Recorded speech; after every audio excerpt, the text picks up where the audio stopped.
साधु साधु साधु। नमो तस् भगवतो अरहतो सम्मा सम्बुद्धस्स। नमो तस् भगवतो अरहतो सम्मा सम्बुद्धस्स।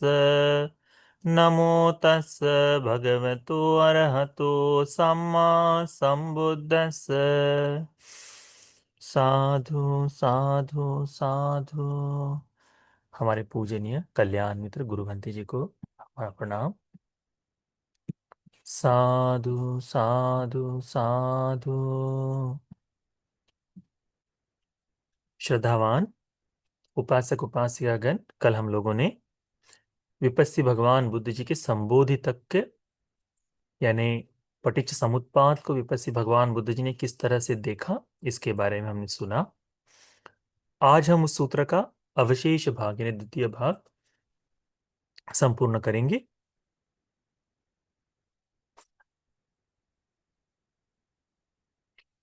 विपस्सी भगवान बुद्ध जी ने एक एक करते हुए अविद्या के प्रत्यय से जब तो कि दुख दौर मन से उत्पन्न होता है वहां तक उसका पूरा अभ्यास किया।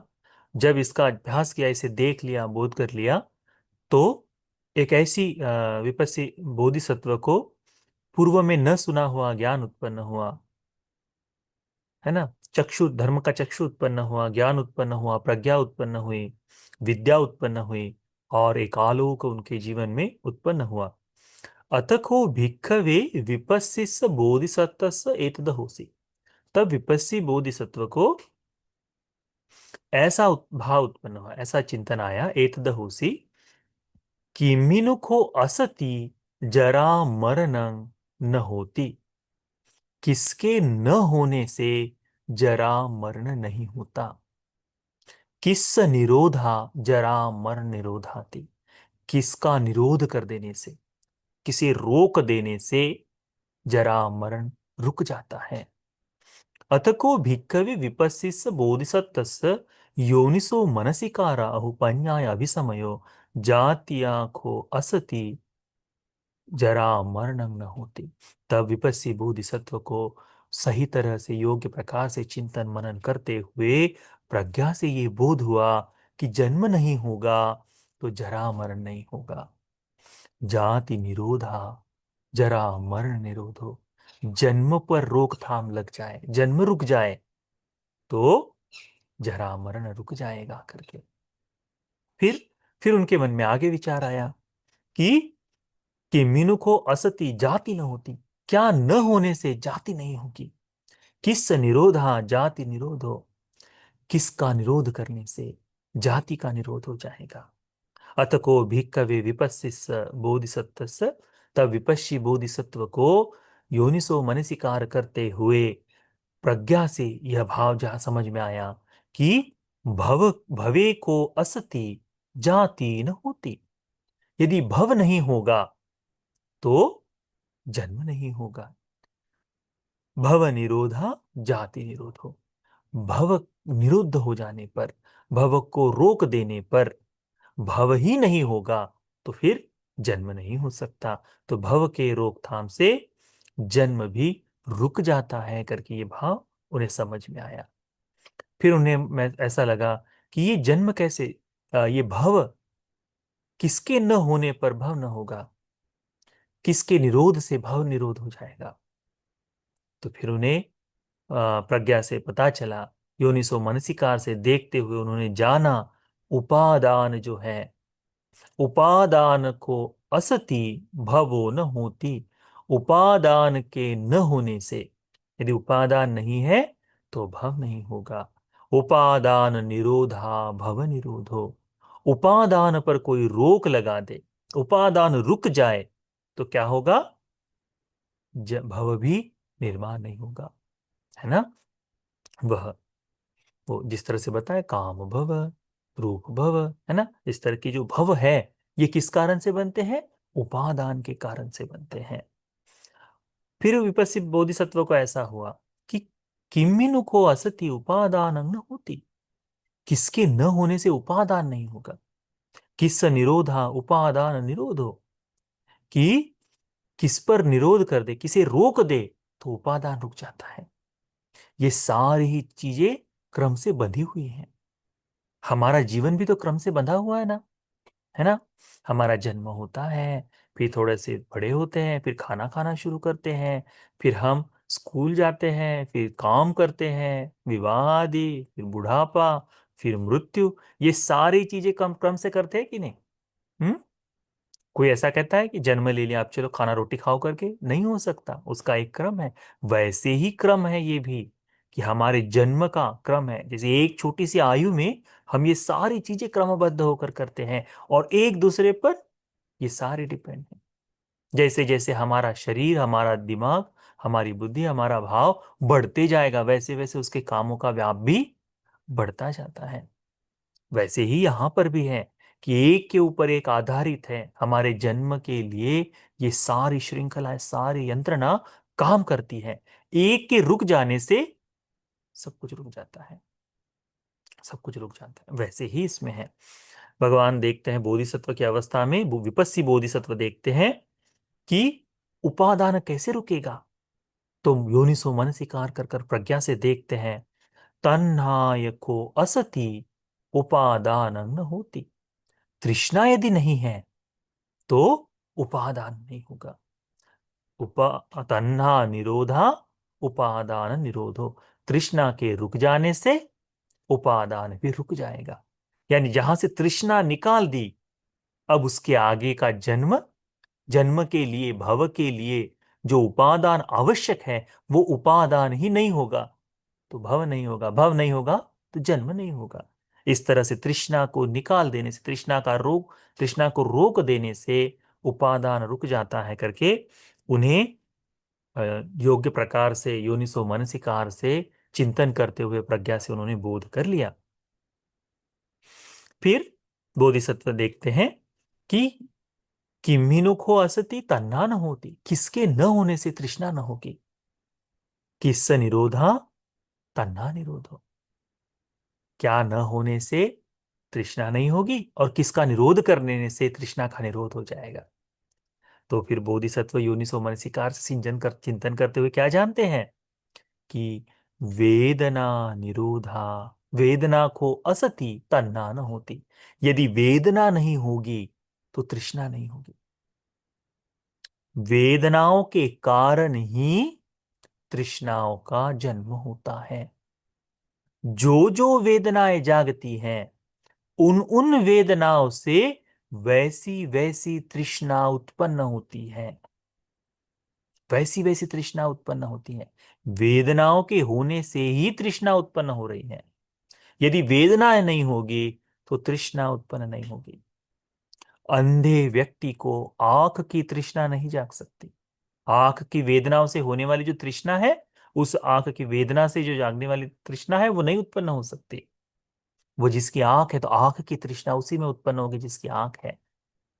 बधिर व्यक्ति को कान की तृष्णा उत्पन्न नहीं हो सकती। वो केवल ये कह सकता कि काश मुझे सुनाई देता, परंतु सुनने के कारण जो तन्हा जागनी चाहिए वो नहीं जागेगी उसमें। वो उसे ही जागते जिसे ये आयत। तो वेदनाओं के निरोध कर देने से तृष्णा का निरोध हो जाए। वेदना निरोधा तन्ना निरोध। वेदना, इसका मतलब ये नहीं कि आंख को अंधा कर दो, कान को बहरा कर दो, जीवा को काट दो, नासिका को बंद कर दो। नहीं, इसका मतलब है इनके आयतनों को समझ जाए तो इस वेदनाओं का क्रम जान जाने से जो इसी तृष्णा उत्पन्न होती वो रुक जाए, उसका देखना है। फिर वेदना निरोधा तन्ना निरोधो। फिर बोधिसत्व चिंतन करते हैं कि वेदना भी अपने आप नहीं होती। किसके होने से वेदना होती है, किसके निरोध करने से वेदना का निरोध हो जाएगा? तो योनिसो मनसिकार से प्रज्ञा से बोध करते हैं क्या कि स्पर्श फस्स को असति वेदना न होती। स्पर्श नहीं होगा तो वेदना नहीं होगी। स्पर्श के होने से ही वेदना उत्पन्न होती है। सो फस्स निरोधा वेदना निरोधो। स्पर्श का निरोध कर देने से वेदना का निरोध हो जाए। फिर बोधिसत्व देखते हैं कि मिनो असति फस्सुनो होती। किसके न होने से स्पर्श नहीं होगा? किस निरोधा फस्य निरोधो, क्या न होने से, किसका न, किसकी रोकथाम कर देने से, किसका निरोध से स्पर्श का निरोध हो जाएगा। तो योनिसो मनसिकार से चिंतन करते हुए प्रज्ञा से क्या जानते हैं कि सलायतन, ये जो शला छह आयतन है, क्या, छह आयतन, सलायतने को असति फस्सु न होती, यदि छह आयतन नहीं है, छह आयतन कौन कौन से, आंख कान नाक जिह्वा शरीर और मन, ये छह आयतन, इन्हीं छह आयतनों से स्पर्श उत्पन्न होता है। यदि ये छह आयतन नहीं है तो स्पर्श नहीं होगा। फस्स निरोधा, सलायतन निरोधा फस्स निरोधो, छह आयतन के निरोध से स्पर्श का निरोध हो जाता है। फिर छह आयतन का निरोध कैसे होगा, छह आयतन कब न हो, कब नहीं होंगे, किसके न होने से छह आयतन नहीं है, किसके निरोध से छह आयतन निरुद्ध हो जाते हैं। तो देखते हैं कि नाम रूप खो असति सलायतन न होती, जब नाम रूप नहीं है तो छह आयतन नहीं है। यानी हमारे उत्पत्ति के लिए यदि नाम और रूप नहीं है तो छह आयतन नहीं हो सकते। जैसे नाम और रूप वृक्ष के नहीं होते, नाम रूप नहीं होते, ठीक है। तो उसमें ये छह आयतन नहीं है, छह इंद्रियां नहीं है, तो उसके जन्म का क्रम अलग है, उसके उसका उसका दुख नहीं, उसका नहीं है वैसा।